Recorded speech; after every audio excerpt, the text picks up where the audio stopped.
Over the last 10 years, I probably have, 5 or 6 noses that I wish I could have done better for the patients and they weren't happy. And that's okay. I do the best I can for them. But, I've done over 6,000 rhinoplasties now. And that's a lot of happy patients. And you see the effects. You see it. They come in, the parents do all the talking and then you show them what they want to do and they sort of nod. And then they come back, a year later after they've gone off to college or something. Like it is like a night and day difference in their confidence. Bad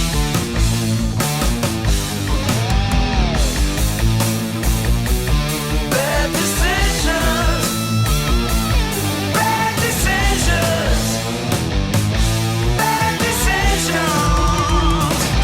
decisions. Welcome back to the Bad Decisions podcast, where we lead not with celebrity, but with story.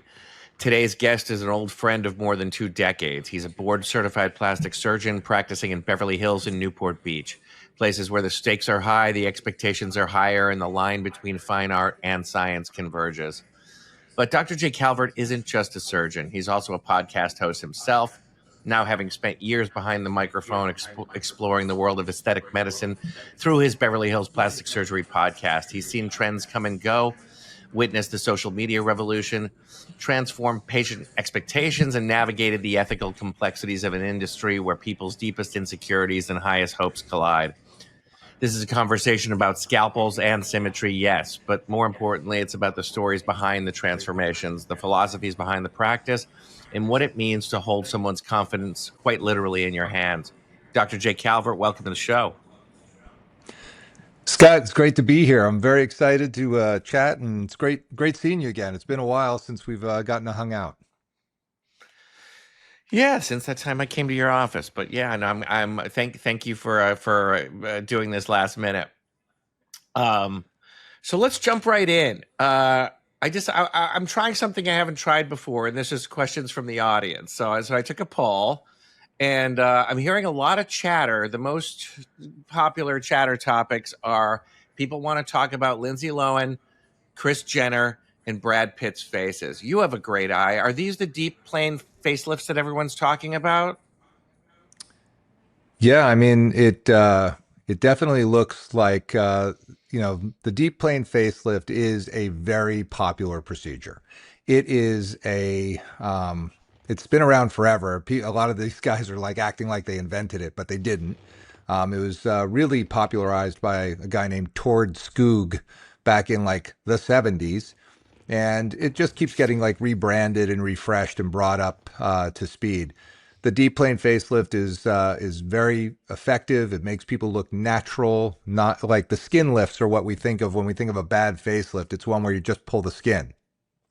The deep plane is when you get under the tissue that is overlying the facial muscles, the muscles of facial expression, and you lift this thick fascial layer. It's like muscle fascia on your legs or anywhere else, but it's on your face. And when you use that to do the lift, it looks very normal, very natural, and rejuvenated. And yeah, these people are getting some really good work. Yeah, people are calling Kris Jenner's facelift one of the most natural in Hollywood. From a surgical perspective, what combination of techniques, deep plane, fat grafting, SMAS repositioning, might produce that refreshed but familiar look? Yeah, I mean, it's usually a combination, just as you alluded to. When I do a full facial rejuvenation, now I do a little something different up top. I'll do an endoscopic upper facelift where it's basically a very small incision in the temporal region behind the hairline.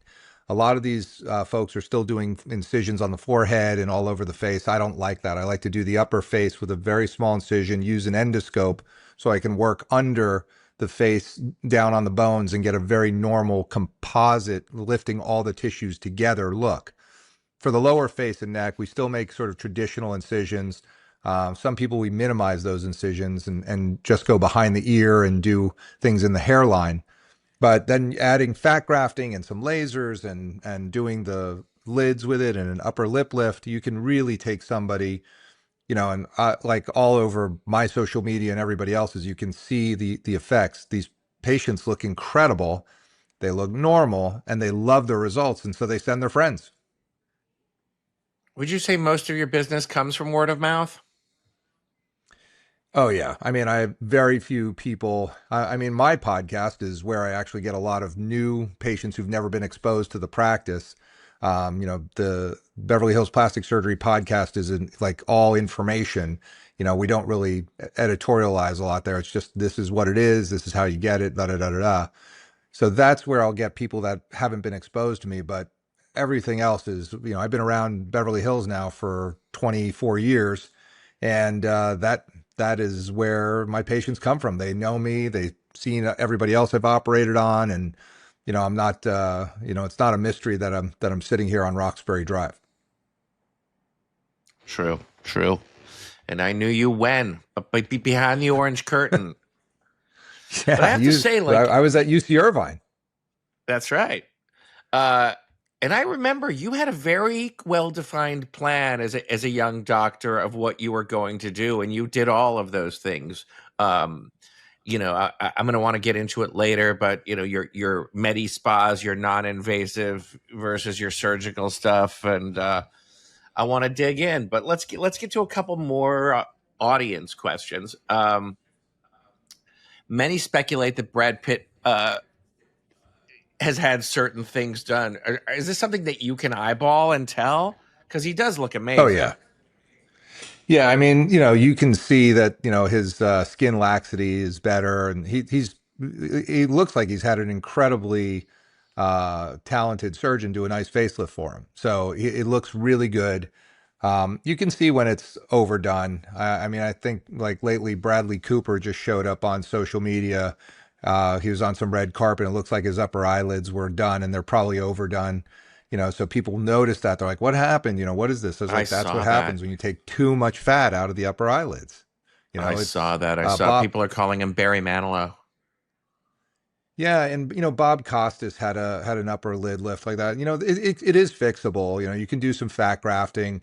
Men are supposed to have a little puff over their lid laterally. If you look at George Clooney or even Brad Pitt's eyes, if still, and I think he's had them done. You can do them that way, but typically a lot of these surgeons kind of do the same operation that they do on women on men, and it feminizes a man to have all that stuff done that way. It takes away their sort of their ruggedness. So I think that's what happened. I mean, he doesn't look awful, but it's different, and I think it was sort of a shock to people when they saw that. They were kind of like, oh, what happened here? So that's the risk of going someplace where they don't have the artistry of plastic surgery is so crucial, and that gets lost a lot of times. People want to go to the famous plastic surgeons. They want to go to people that they've seen on TV, and I'm friends with all those guys. I mean, Terry Dubrow and I work together all the time, and he's an incredible surgeon. But like, he's incredible for the things he does. You wouldn't go to Terry for butt implants. He'll probably do them, but like, that's not what he's known for. He's got his wheelhouse. So I think a lot of I times patients have to really understand that there are surgeons that are good at certain things. Yeah, and look, I know a lot of the same guys you know, and I like them as people, but I don't recommend many of them for certain things, only because I'm no expert, but I've seen the work. I'm a photographer, so I've seen a lot of work, and I'm an aesthete too, so I'm like, well, this guy's Jay does amazing noses. Go to Jay for noses for face stuff. There's a lot of famous breast augmentation surgeons where I can spot in a millisecond exactly who did your surgery. Um, Totally. I have a question because a lot of guys are talking about this, and that's hair transplantation. Why? I don't see it converging with the plastic surgery world, and it is surgical. So why is that? Why are all these hair people, specialty people, and top plastic surgeons aren't doing that work? Well, hair is something that you have to really set up to do. It has to be your thing. It's not something you dabble in. Like, hair is definitely a full-time vocation. And so if you're going to do it, you're going to do a lot of it. And I just like, I haven't gotten into it because it's not my cup of tea. So I will send that to several people that I know that do a lot of it. And the tech is so good now, and you can make it so nice that I really, for people that want to do hair transplants, it like you're in the right time to do that. Like the amount of it's just single hair, single follicle units. It's you can use the robot. You don't have to make this big strip excision out of the back of the head. There's so much advancement, and I think it looks great. Okay, tell me the evolution of the rhinoplasty or nose job and how it's evolved over the years. Rhinoplasty, nose jobs have come a long way since I was a kid. And I think watching all of my classmates get sort of bad nose jobs back in Short Hills, New Jersey is what kind of made me interested in rhinoplasty so much. I mean, I just saw that my classmates who were, really pretty cute girls just happened to have a big bump on their nose would come back and their faces would look different because their noses were so washed out. They just got reduced down to nothing. The tips would deep project. The nostrils would flare out. It just didn't look good.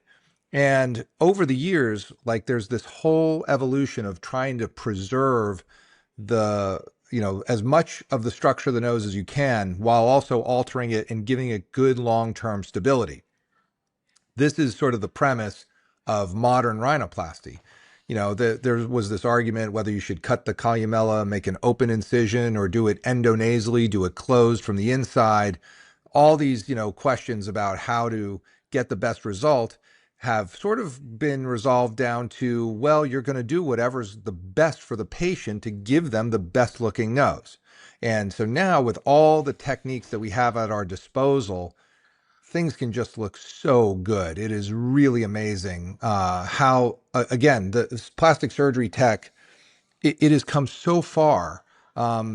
So when you're looking for the right plastic surgeon now, you're not really looking to find somebody who's technically gifted. If they're board certified in plastic surgery, they're capable of doing the operations. What you're looking for is who's your surgical artist, who's got the eye for what you want to accomplish. Yeah, I think that noses as much as anything really requires pure artistry because so many surgeons they have a nose style, they have a boob style. I personally like strong noses on women, and I've known people who have preserved that. They've removed the bump or they've fixed their deviated septums, but still had a signature face. What's your approach? I mean, the way I do it is I first of all listen to what the patient wants to accomplish. They come in, I don't like the bump, I don't like this, it's too long, it's too short, whatever.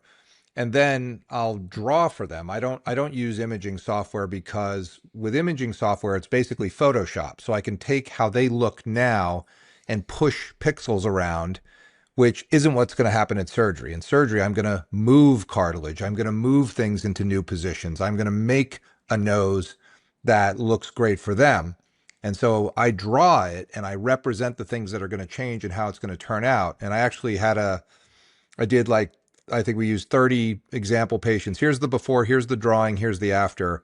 How did Dr. Calvert do? And we had 29 plastic surgeons or something like look at them and grade them. And it was 92% they thought I kind of got it right. So my drawings are effective.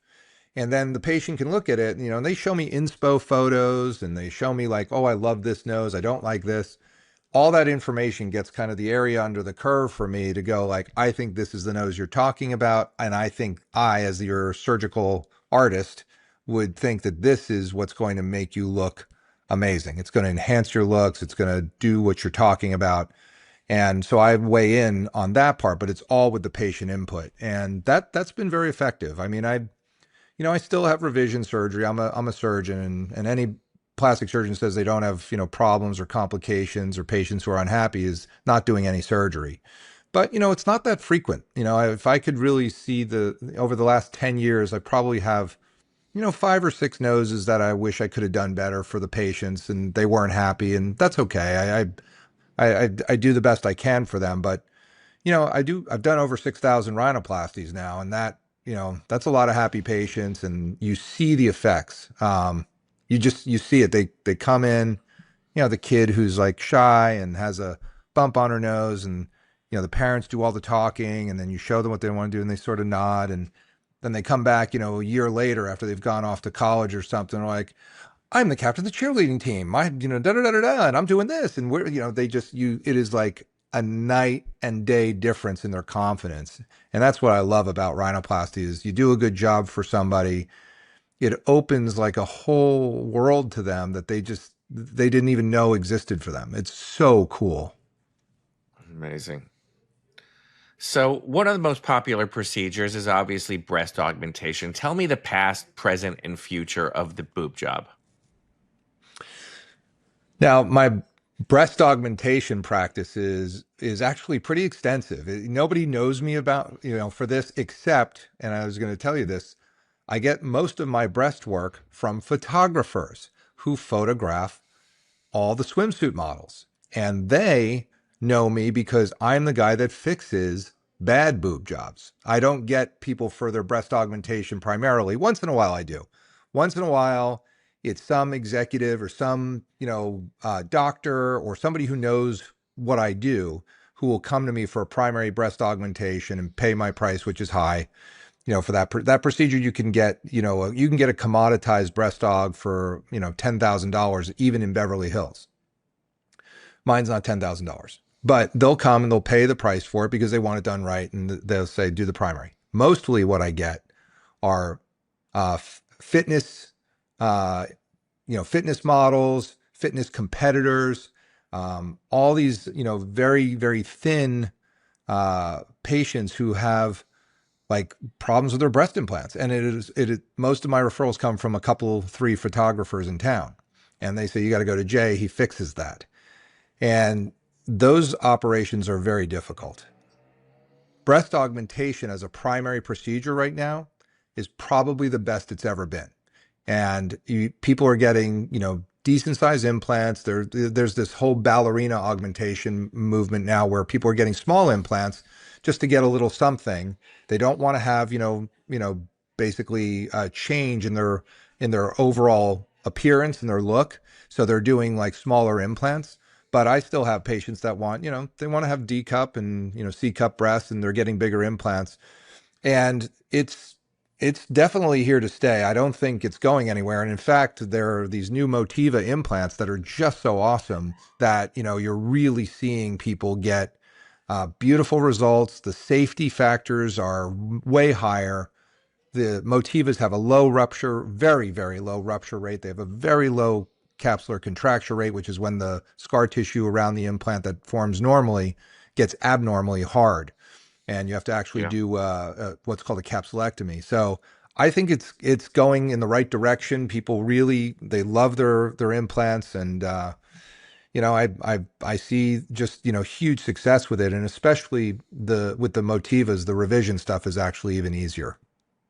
What distinguishes the Motiva from the other silicone gel, gummy bear, whatever they're called, and saline?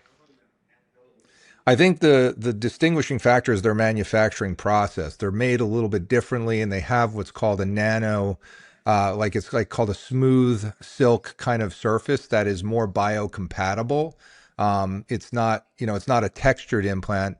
It's actually just got a very different sort of roughness to it, and it's more biocompatible so that the body accepts it more readily.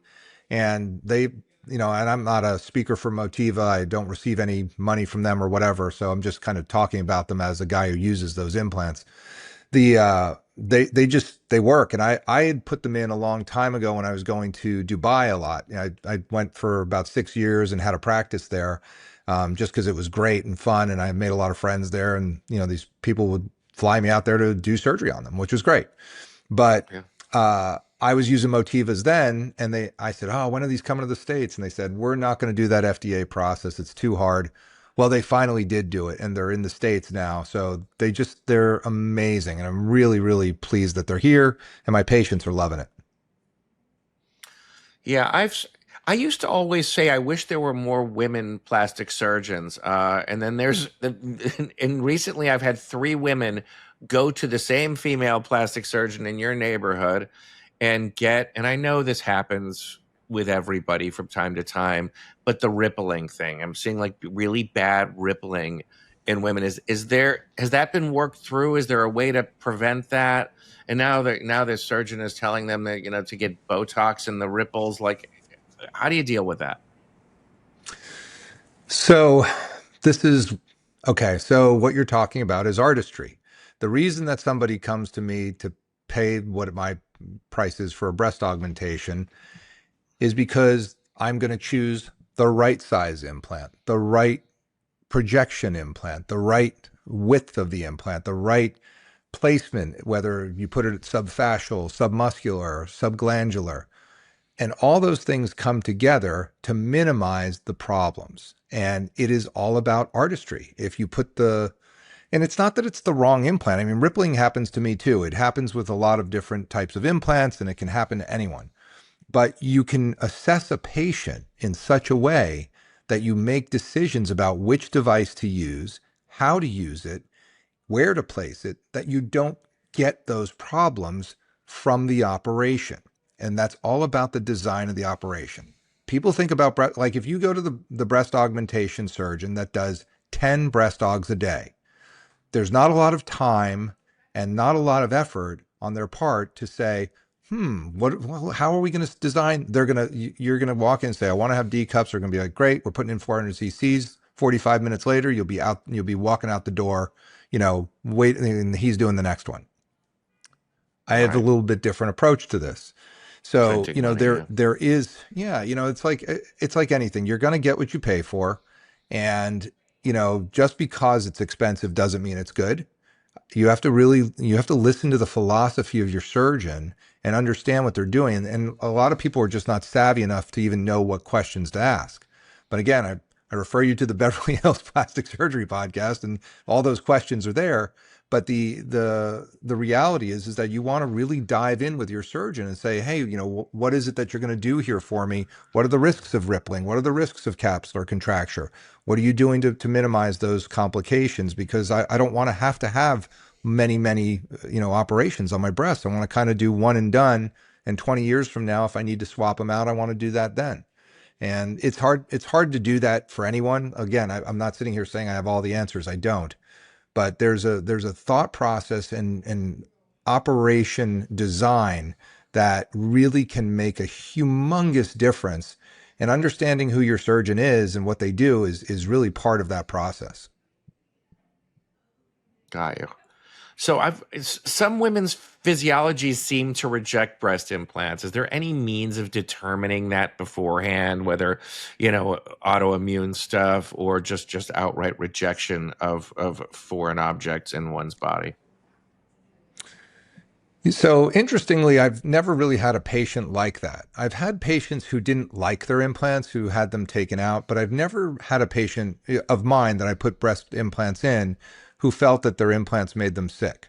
Now, I always say that, it is a foreign body and it's like a heart valve or a hip replacement. It's not going to work for everyone. And so I do always say there's somebody out there who is sick from their breast implants. How can you predict it? You can't. If you're a person that has lots of allergies and everything is irritating and your skin gets irritated from different soaps and things like that, maybe getting a foreign object placed into your body might not be a good idea, but there's no way to really know. So I kind of tell people, when they do have problems, like, look, these were put in electively. You can take them out electively. There's no, harm in doing that. It's just that you spent the money and you don't have the result you want. That's why there's a lot of push for fat grafting and breast surgery and doing natural, augmentation with your own fat, which doesn't look like breast implants. Basically, when you do an augmentation of your breast with fat, you have your breasts and then you have a bigger version of your breasts. And that's what fat can do for you. You can get a half cup to Does a it cup size last? if you have enough fat. It does last. It does. My patients have been very happy with it. And there's a lot of technical aspect to that as well to make that work. But Sure. it does Sure. work. And I think it looks good. I have a lot of happy patients who just got, fat augmentation of their breasts and no implants. How interesting. I remember back in the day when this was still kind of new to me anyway. I was in your office waiting for you to go to lunch or something, and I was flipping through your before and after book, and I was surprised to learn how many men were getting butt implants. Walk me through the evolution of the sort of post Kim Kardashian J Lo butt revolution. Yeah, I think that revolution's kind of over. I don't see a lot of that going on right now. Yeah, I mean, people, butt implants actually they work. I've put in, I don't know, 10, 15, 20, pairs of butt implants for the last, 10 years or so. It's not common in my practice. I don't Oh, so tell not a people I ton. do it. Okay. Yeah, not a ton. Not for me, definitely not. I mean, basically my practice is, 125 to 150 noses a year, 50 to 75 facelifts a year, and then, 50 breast augmentation revision operations, plus a smattering of liposuction here and there. So when somebody comes to me now and says, I want to get butt implants, I refer them out. There are people that do them every day, all the time. But, I did them and they look great. And people, they say, oh, you must feel them when you sit down. Well, you don't sit on your butt, you sit on your pelvis, and your butt goes up your back when you sit down. So your butt implants go up your back when you're sitting. And so my patients like them. The ones that have them, they love them. They look great. They don't need a lot of, there's like no maintenance. They don't have problems. And yeah, I mean, all the ones I put in are still just, rocking them solid and really digging them. Cool. I mean, I've always believed, and I tell people this all the time, and there are some things in this life that you should not look for a bargain on. For example, sushi, laser eye surgery, plastic surgery. Some things just cost what they cost, and I really want to talk about that. I mean, yeah, you are costly, but you are very talented. Can you talk a little bit about the risks of getting procedures done in foreign countries? Yeah, I mean, so the way that like Beverly Hills is an abnormal plastic surgical pricing experience. Our overhead here is crazy. It's just an expensive zip code to do anything. My nurses get paid more, my techs get paid more, the rent is higher, but it's where the people that can practice here come to and where the people that want us to be there, it's like you want your plastic surgeon in Beverly Hills who's that good, and then you're willing to pay the price. And the fact that I've been here for as long as I have kind of holds up that, people are coming here and having surgery. I've been able, if I didn't have patients to operate on, I couldn't pay this, rent for this amazing, location I'm in and this great OR. I have a bomb situation here. It's amazing. And we That just is redid amazing. the waiting room too. You got to see it. It looks incredible. But and we added another operating room because we just needed it. So yeah, the cost is the cost. It's different. You can get good surgery elsewhere. The tolerances are different in different zip codes. And I've been criticized by my colleagues for saying things like that, like it's not true.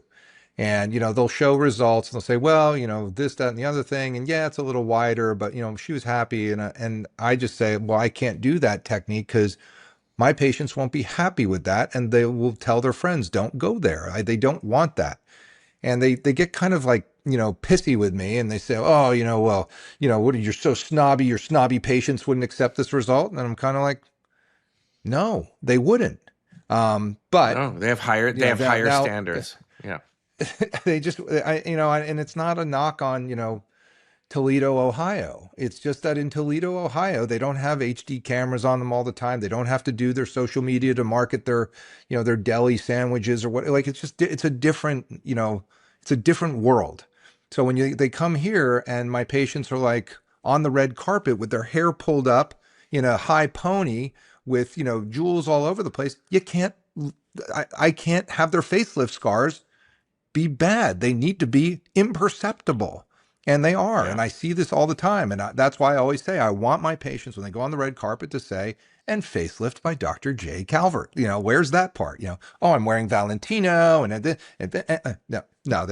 don't do it. Although they're starting to. I think they're starting to. This Chris Jenner and Kylie and so some of my patients actually did post some of their stuff, which is great. But if you go to a foreign country to get plastic surgery, which is like Turkey is like a very common place. Now the Turkish surgeons are great. I have friends in Istanbul who are amazing plastic surgeons. What are the problems with that? Okay, so you fly to Istanbul from Los Angeles and you get a mommy makeover. Let's say you get a tummy tuck and breast augmentation, and you come back here and you're having a little trouble with the wound. Yeah, the wound's opening up a little bit. It's not a big deal. And you call your surgeon, they say, oh, yeah, sure, just get back on a plane and fly back. Well, they're not going to do that. So what happens? They start calling around town, and I don't want to see that patient because I don't know what sutures were used. I don't know what technique was used. I'm not going to start treating an operation I didn't do. So you're going to have that follow-up issue that's very real. Um, there's a story that one of my friends who I work out at Equinox with, his wife's three friends went to Turkey to get a mommy makeover, and they all got mommy makeovers. And three of them came back, and one of them didn't feel good. She was sick. She was sick for a while. And so they went to the doctor and they did a CT scan to look at the tummy tuck. And the doctor said, oh, like, were you born with the one kidney or what happened there? And it turned out during the tummy tuck, they harvested a kidney, and she didn't know Oh about my it. That God. wasn't part of Oh the my deal. God. They scanned the other two. All three of them donated a kidney with their mommy makeover. That was only 15 grand. And by the way, they live here in the flats. Like I'm looking out the window at where they live. So they went there to get $15,000 mommy makeovers, which they got. And the work wasn't bad. Just one of them was a little bit sick afterwards from losing the kidney. The other two were fine, but they donated a kidney and they called the doctor, and the doctor said, well, what am I supposed to do? That's kind of what we do here. They forced me to do it. I work for this company. You can take it up with them, but it's a criminal enterprise. And that was a problem. I'm not saying that happens to everybody, but I mean, my friend said is like, I said, you should have them come on my podcast. We need to talk about that. They go, they're so embarrassed, because first of all, they have the money to pay the price here in Beverly Hills. There are some competent surgeons here who can do your mommy makeover, but granted, it's probably $75,000 and not $15,000. So there's that. Then when you go to Mexico, where Tijuana, there are good surgeons there, but again, when there are complications, who's taking care of it? And we don't know, like you don't know what they're, like how often do they have to check their autoclave? Like what if you go there, have liposuction and get mycobacterium infection, basically like tuberculosis under the skin, because they haven't been doing their spore tests? Do they even have to do spore tests? Do they know what a spore test is? Well, if you come to my facility, which is federally inspected by Medicare, you know that they're in here with a fine tooth comb looking at every, log book of when we tested our autoclaves and when we did this and how we set the scissors into, all the things that add up to higher levels of safety. It doesn't mean you're not going to have complications. You can have complications in Beverly Hills just like you can in Istanbul or Tijuana or London or whatever. So you have to really look into where you're going, who you're going to, and what's sort of your follow-up plan afterwards. I've seen plenty of people get great surgery in Turkey, plenty of people get great surgery in Tijuana, but it's different, and you have a level of concern that you need to have with that maneuver. Yeah, and your life is potentially on the line. It is anytime So you have surgery, but if you're there, that's then right. then what do you do? Exactly. So let's say I remember us having this conversation very early in our friendship, and that was about board certification. And I didn't understand it then, and I don't understand it now, how people who aren't board certified in plastic surgery can perform plastic surgery in the United States of America. Can you break that down for us? Once you get a license to practice medicine and surgery and you've done a 1-year internship in anything, you are now able to do whatever you want as long as your patient will sign a consent and let you do it. So there are internists doing tummy tucks. There are OBGYNs doing liposuction or breast augmentation, and they learn it at weekend courses or whatever. And can they do it? Yeah, they can. What I tell people is just look for a board certified plastic surgeon and you don't have to worry about it. Now, there's a lot of and that's the hard part, because there's a lot of people that use the term board certified to mean different things. For instance, if I'm an OBGYN that's doing liposuction on my website and I'm board certified in OBGYN, I'm going to say board certified. I'm not going to say board certified OBGYN. I'm just going to say board certified. And then people go, oh, look, he's board certified. I didn't say whether I was in OBGYN or pediatrics or Right. whatever. And so Right. people, and I had this argument, and I kind of got the facial plastic surgeons upset with me because I used their board as an example because as a facial plastic surgeon, like they're great at rhinoplasty and facelifts, just like board certified plastic surgeons. But a facial plastic surgeon is somebody who did otolaryngology and it could also be plastic surgery that then went on to do the facial plastic surgery board, which is not a traditional American Board of Medical Specialties board. And the ABMS is the board that has pediatrics, internal medicine. It has, pulmonology and OBGYN and plastic surgery. Well, the facial plastics board is not ABMS, which I was trying to explain to my colleagues who took my comments is that there's a problem with it. There is no problem with it. It's their own board. They made the board so that they could be certified in facial plastics for doing additional training and passing a very rigorous board test. And is it good or bad that it's not ABMS? No. In fact, I refer to when people say, if it's not you who's doing my operation, who should I go to? And the people that are on that list are essentially all facial plastic surgeons. So I believe in their board and I believe in them. But as a patient, if they're board certified in facial plastic surgery, should they be doing your breast augmentation? Probably not. Can they? Look, Absolutely. I don't know why the rules haven't changed. Like, you're a very talented surgeon, Jay, but I would not come to you for a quadruple bypass. No, you wouldn't. But I could do it if you agreed to it and the hospital gave me privileges, then they could do it. So the I don't know. easiest I way, expect more from this country. but if you really want to drill it down to what your surgeon should be able to do for you in plastic surgery, say, where do you have hospital privileges? Do you have privileges at that hospital to do the operation you're doing for me? That ends the story because a facial plastic surgeon has privileges to do facelifts and rhinoplasty and fat grafting to the face and rib cartilage harvests to do rhinoplasty. They have those privileges. What they don't have is they don't have a privilege to do breast augmentation at Cedars-Sinai because they're otolaryngologists with additional training in facial plastic surgery. So that's the hard part about board certification is what does it frickin' mean? And Well, I it's think there's very a hard real for the lack of public to understand. yeah, it's a very other than your podcast, I think there's a real lack of education, and I honestly think it should be regulated. I think things should probably change. It should. It's just it's really hard, and that's why those of us like in plastic surgery and facial plastic surgery, and people that are really skilled at these operations, like that, you have to make noise about it. And in fact, I'm having because I did upset the facial plastic surgeons so much, I'm having their like president onto our podcast just so we can because I believe in I think the facial plastic surgeons are amazing. They're really good at this stuff, and if you're going to some buddy who's boarded in pulmonology and they say, I want to do your rhinoplasty, go the other direction. If they say I'm boarded in facial plastic surgery, you're in the right place. If they're boarded in plastic surgery, they're in the right place. So that's sort of the take home message. There's the American Academy of Cosmetic Surgery. There's all these other boards that are just, they just are not, they're not what you're looking for in terms of a known certification. It doesn't mean that that surgeon can't help you. I'm not sitting here to say everybody who's boarded in cosmetic surgery shouldn't be doing it. They got a full schedule today and they've got happy patients. So, do you do this operation a lot? Are you good at it? Let me talk to some of your patients. If you're in the general public, it's almost impossible to find a great plastic surgeon. It really is. It's almost impossible unless you have somebody like you who understands, these are the plastic surgeons that operate on celebrities and that operate in town and have been here forever. How do you really pick if you're in, Denver, Colorado? How do you pick a breast augmentation surgeon there? It's really, really difficult. Yeah.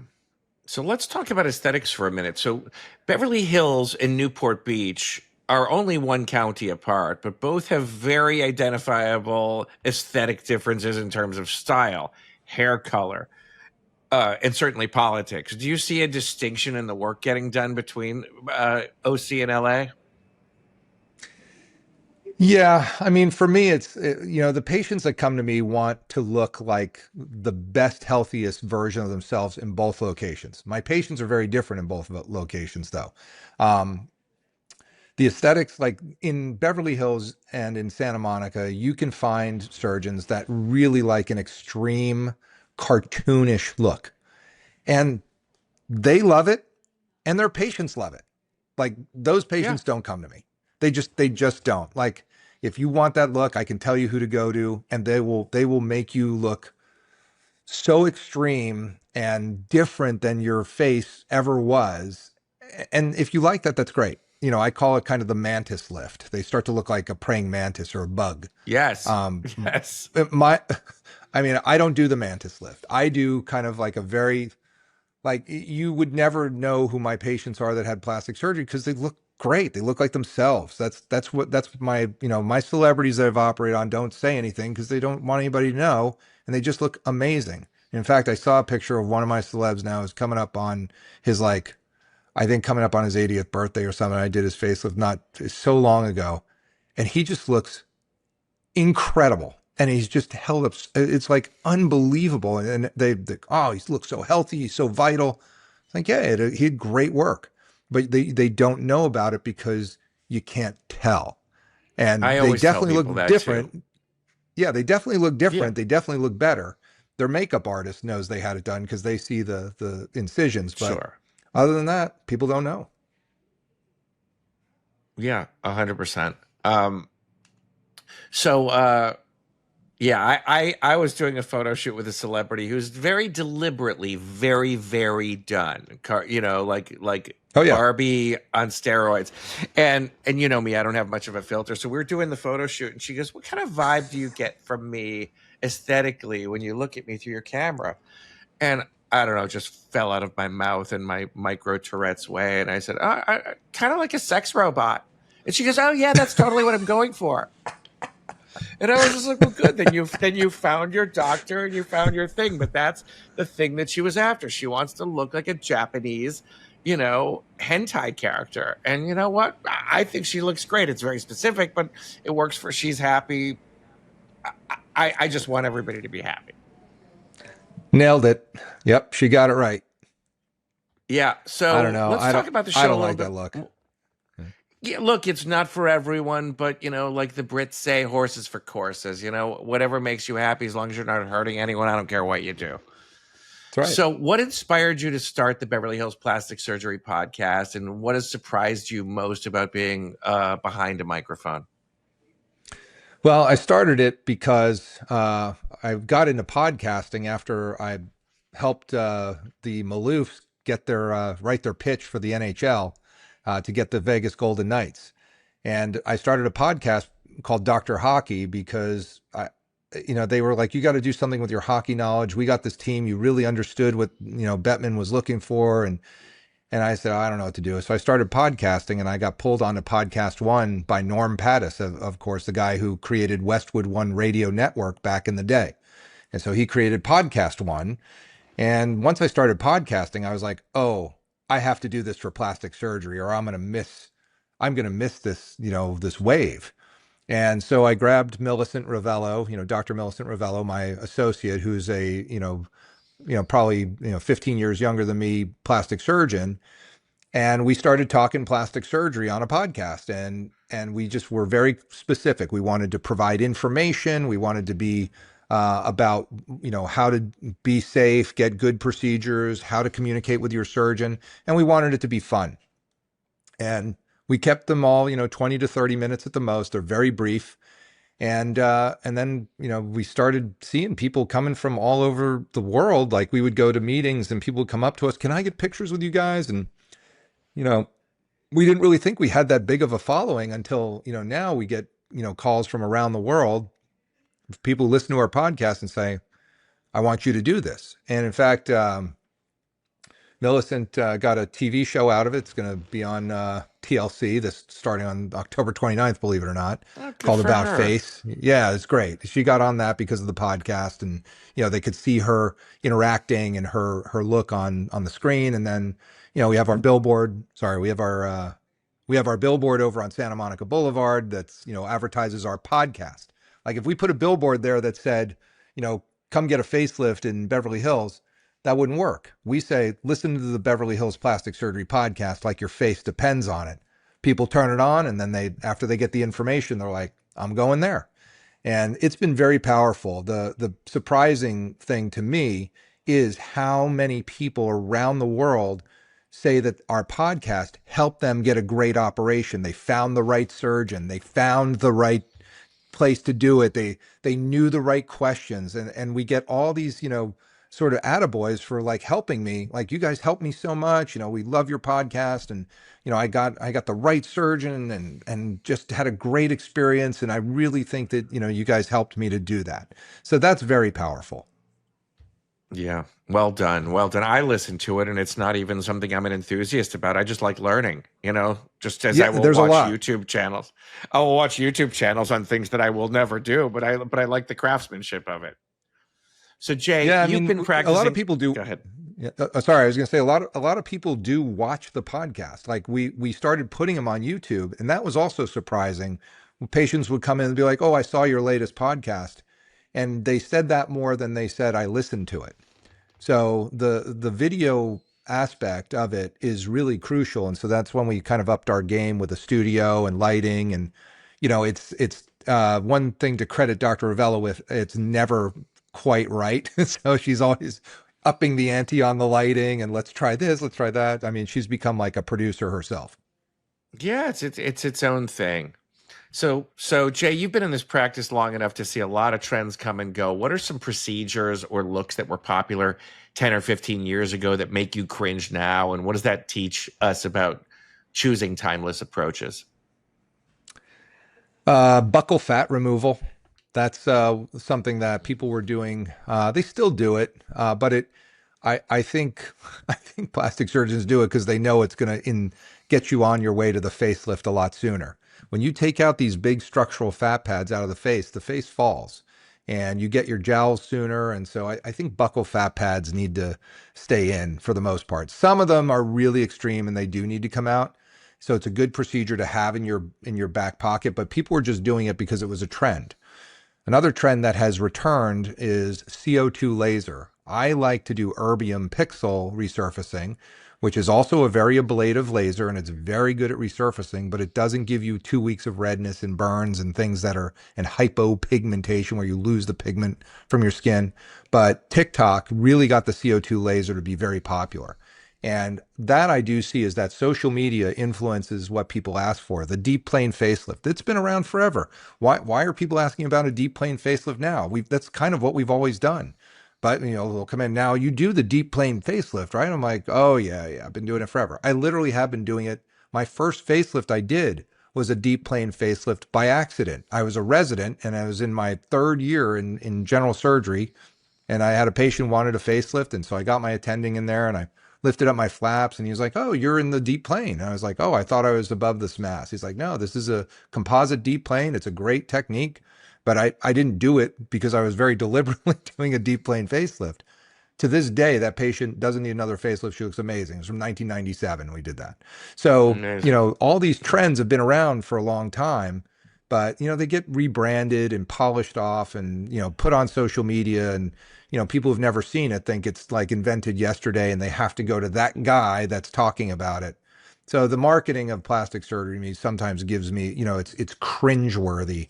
And, I sometimes like watch the stuff that these other surgeons say, and I'm like, you do know I'm watching you. Like, I see this. Like, you can't say that stuff and I'm watching. Like, you have to know that.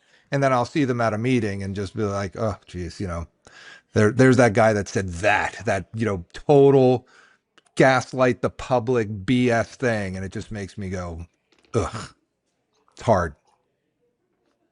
Okay, so non-surgical procedures like injectables have exploded in popularity. How do you view the relationship between surgical and non-surgical treatments? Are they competitors or are they symbiotic siblings? Oh, definitely symbiotic. Yeah, I mean, I have my Medi Spa, the ROX Spa, which I made it was like 2005. I'd been in Beverly Hills for, a little while then. And I came in one day and there were like 9 filler and Botox patients on my schedule. And I was like, that's it. I'm making a separate Medi Spa. I need somebody to do all these injections. It's too much. And so I've had Orla, my PA, for 20 years with me. I know Orla, yeah. And yeah, she's the best. I mean, talk about somebody who like keeps it in check for patients. I mean, even Dr. Ravello was like, Orla wouldn't put any more filler in my lips. I was like, what do you mean she wouldn't put it in? She's like, she told me it's too much. I can't do, she wouldn't do any more. Like she was like disappointed and like kind of like tail between her legs, got, zero point 0.6 cc's of filler and wanted the whole cc. So she keeps everybody in check. But Good. that It's part of my, important because I do it with people too. I'm just like you're taking this a little too far. And I had a friend recently say to me, "Do you think I do too much Botox?" I said, "I can literally see my reflection in your forehead." So yeah, like ease up because I think it's really easy to get dysmorphia because you just get used to seeing your face, and you need someone like you or me or Orla to say, "All right, pump the brakes, sis." yeah, it's true. And, but having that Medi Spa has made it great because it's like Orla is on top of everything. She does it all the time. Like, can I do a laser, an erbium laser tomorrow? Sure, of course I can. Does Orla do them, 10 times a week and is an expert and can assess the skin better than me? Of course, she's amazing, and that's huge. Having somebody who's I mean, we've been together here for 20 years. It's just my staff around me. I have the best people, hands down. Like no, I just my team is so amazing and so good in caring for my patients. I'm so blessed to have them. It is and we're a team. We don't, yes, I'm the guy that is in charge, but I really look to their expertise in everything and every aspect of making the practice better. It's really important. It takes a village. So, It anti-aging, does. what's real? What's snake oil? And can you please demystify peptides? Because that's all I hear anyone talking about. Peptides are real. I'm down with peptides. It just depends what you're doing, who you're getting them from, and what the purpose is. What I just started in my office is personal, derived from you, basically your own exosomes. And there's this company called Acorn. And again, I have no financial interest in this company, but I bought the kits because, and I'd had them send my hair. They take 50 hairs out of the back of your head and send them to the lab, and they create your own set of cells, of epithelial cells that secretes your exosomes and all your important anti-aging factors. And then they make a concentrated version of it and send it back to you for using with laser treatments, microneedling, injectable, whatever you want to do with it. You can get your own exosomes. Instead of when you buy exosomes now, they might be turtle exosomes or plant exosomes. And I don't know what kind of, you know, anti-aging effect they're going to have on you. Now everybody argues, well, Jay, you're 57 years old. How good are your exosomes? Well, they account for that by treating the cells and goosing them to stimulate them to make the earlier versions of your exosomes. And this is all their patented processes that are FDA approved. So I'm waiting to get my secretome back from them. And I just started this, and it's real because I want my own exosomes. I don't want exosomes that I don't like. I'm not going to spend a lot of money on stuff that's like from a tree or from, salamanders or from, salmon sperm, which is another one they're talking about a lot. Yeah, And in I just fact, had a friend get salmon sperm injected under her eyes the other day. And I was just like, oh, no. Why? Like, and by the way, there have been some bad reactions to that stuff because it's not your own. So I have not done anything with exosomes. As soon as I read the technology and I looked at what, Acorn was doing, I said, I want that. It's coming into my office. We're starting now. So we literally just got our first 10 kits. We're all in. And, what does it cost to do? I think we're charging something like $3,500 or something to get you your secretome. And then if you want to do microneedling, you pay for the microneedling, but we'll put the secretome on for you. So I'm totally excited about it. It's the first thing that I'm actually going to do in terms of other than PRP and some photo facials that I've done. I do some Botox. Like I haven't had facial aesthetics or I haven't had a facelift or anything like that. I need one. But I've got this You and me bad both. poikiloderma on my neck that I've been treating. It's just whatever. It's like I'm still here. But this is the first thing that I really feel good about doing for my skin, other than skincare. So I'm excited to do it. I'm going to do a full face microneedling, put my exosomes all over my face, and I think it's going to be great. Amazing. So, what are the top 3 or 4 procedures that ROX Spa, your Medi Spa, does? What are everyone's go tos? I mean, people come here for the lasers. Orla is an amazing laser technician. We also do Morpheus, which is a radio frequency tightening of the SMAS. If you don't have time to do a facelift, you want to tighten things up a little bit. It's not a facelift, but it will make it tighter.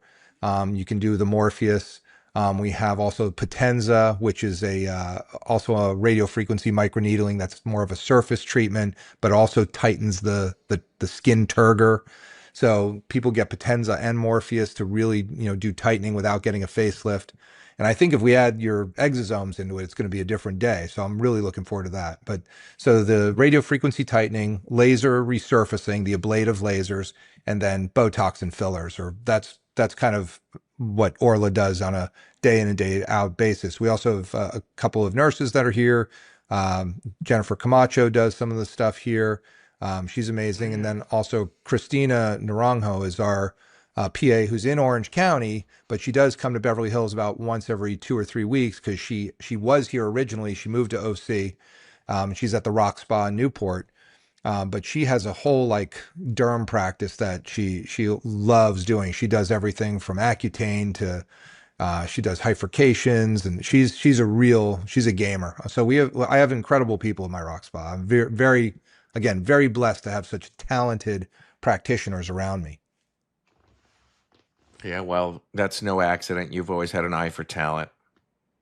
So another audience question is: body dysmorphia is a real concern in this field. How do you screen for it? And have you helped? Have you had to turn patients away because you felt surgery wouldn't help them? But look, body dysmorphia is something I deal with on a weekly basis. There are people that say, "Oh, look at this. This needs to be done." I'm like, "I don't see it. You have a normal anatomy at this point." It's like, no. So yeah, I turn people away a lot. You cannot take somebody to surgery with body dysmorphia and expect the operation to do anything for them. It's just going to send them down another, rabbit hole of sadness and disaster. So, yeah, that at this point in my career, I can kind of sniff it out. I probably miss one every 5 years where I shouldn't have done surgery. They have something that they're complaining about that's not going to be remedied by surgery, and I operate, and it just doesn't go well. But for the most part, I can screen it out, and I can tell people, we're not doing this. Right. Good. Yeah, that's the 90-10 rule. And 10%, 90% of your headaches will be caused by 10% of your clients. Learn to spot them early. Yep, for sure. So, AI and machine learning are entering medicine. Can you envision a future where technology assists in surgical planning or even execution? And what would that look like? It already does. I mean, I'm using AI to do my scribing. It's huge. I What think is scribing? like when I see a patient now, I just turn on an AI scribe, and I do my exam, talk to the patient, say what my findings are, and then boom, there's a note made, and it's like it's instant. It's great. Yeah, I think research AI has changed the game. If I tell, there's a medical AI, you say, I need every paper about, lateral curl strut grafts and rhinoplasty for the last 10 years. Boom, it's done. Like, I don't have to wait. I don't have to go look. I don't have to assess whether these are the right ones or what, this is so powerful and time saving, and it's going to make surgeons and doctors a lot smarter. The radiologist said that all they do now is check the AI. The AI reads the scans, tells them what the findings are, and they just confirm it. They don't have to sit there and like, maybe this. It's so powerful. I don't know if it'll ever do surgery. I think the problem with AI surgery is, how do you have empathy? How do you say, boy, they don't really want it that tight, or, oh, that might be a little too much. Like there's a machine is a machine. It doesn't care whether it gets it right, gets it wrong, misses, nails it on the head. It's irrelevant. It is simply circuitry and a series of zeros and ones that make results. I don't know how I could put my face into some kind of box to get a facelift and hope that the machine kind of nails it. Maybe it will come, but there's part of me that says that the human factor is always going to be part of an operation. Even if you're having a robot actually do the moves, there has to be some amount of, there's a touchy feely feedback piece that gets you that artistry. And I don't know. We'll see about that. Especially with aesthetics. Now, I mean, could a robot do an angioplasty? Probably, because that seems Yes. less open to creativity, right? Correct. There's a clogged artery. I need to get this catheter past it. I need to expand a balloon, and now that it's open. That I could see happening because there's not a lot of question there. I could even see, I almost could see AI doing anesthesia, because these are the responses. Like, you can program it. The anesthesiologist is programmed that way. So if you can, this goes up, you give them this. This goes down, this, you do this. But maybe it'd be better to use this or that, based on the fact that, and again, it's always that area under the curve of decision making that goes into each decision. And that's what you're paying for. When you're paying for somebody who is experienced and great at what they do and produces, results on a regular basis, you're paying for them to integrate all those things, which you probably can program into a machine, but certain things need to be interpreted certain ways at certain times. And that's where I find that, unless the surgeon is the one dictating how that should go, or what it should be, I find that may be hard to do. Not impossible. And then there's always the part of me that says, well, plastic surgery is a lot like pizza. Pizza's good. When it's really good, it's really good. And when it's not so good, it's still pizza and you like it. So, does it have to be, a, Rembrandt style operation every time? Probably not.